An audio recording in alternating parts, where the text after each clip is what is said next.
وعن ابي موسى عبد الله بن قيس الاشعري رضي الله عنه قال سئل رسول الله صلى الله عليه وسلم عن الرجل يقاتل شجاعة ويقاتل حمية ويقاتل رياء أي ذلك في سبيل الله؟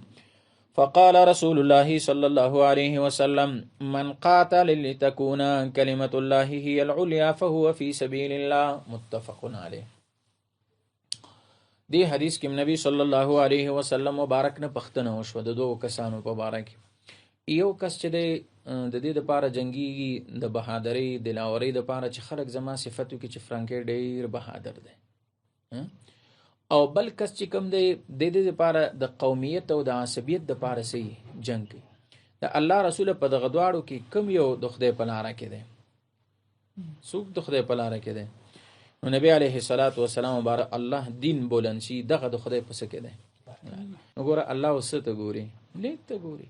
که څوک د قومیت په خاطر جنگيږي اجر نشته، که څوک د دې په خاطر جنگيږي چې خلک د مدح تعریف صفاتو کې نس نشته، خو که څوک د الله د رضا په خاطر باندې جنگيږي نو الله سبحانه و تعالی به د تصور کوي اجر به ورته ورکړي.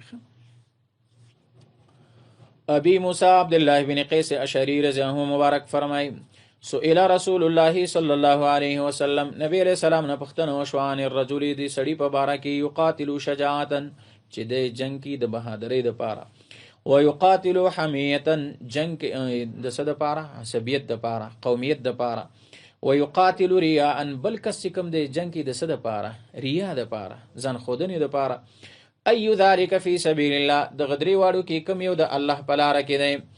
فقال رسول الله صلی الله علیه وسلم نبی علیہ السلام فرمایل من قاتل هر هغه څوک چې قتال او جنگ وکړي لتكون کلمت الله هي العليا د دې لپاره چې شي د خدای کلمه بلند فهو فی سبیل الله نو د خدای په سکه ده لار کې ده.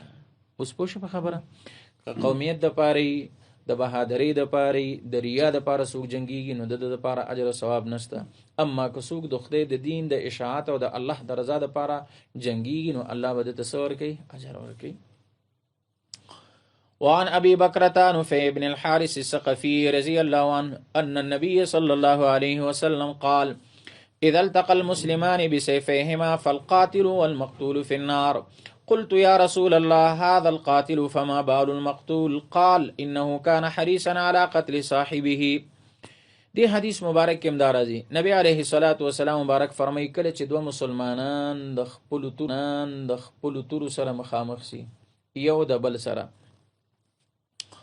نو قاتل او مقتول دواړه به پسې کې لکه دا اوس حالاتو کې سړی ګوري نو سړی قضاوت نشي کولای.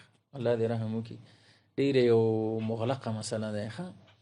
یو طرف تم درته کلمه یو بل طرف تم درته سوې کلمه او د زړونو مالک اوسوګ دی الله دی.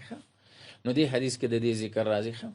نبی علیه الصلاۃ والسلام فرمایي اذا التقى المسلمان کله چې مخامخ شي دوه مسلمانان بسيفيهما با په معنا ده ما سره د سره د خپل تورو سره د خپل توپکونو او جنگ وکي خپل مابین کې فالقاتل والمقتول في النار قاتل او مقتول دواړه بچيري.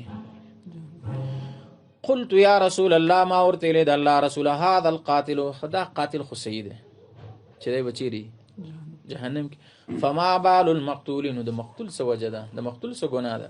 قال نبی قتل صاحبه دا مقتولم د حریص په قتل خپل صاحب باندې او چون کې د سو نشو وسه نشو اوس پوښ په خبر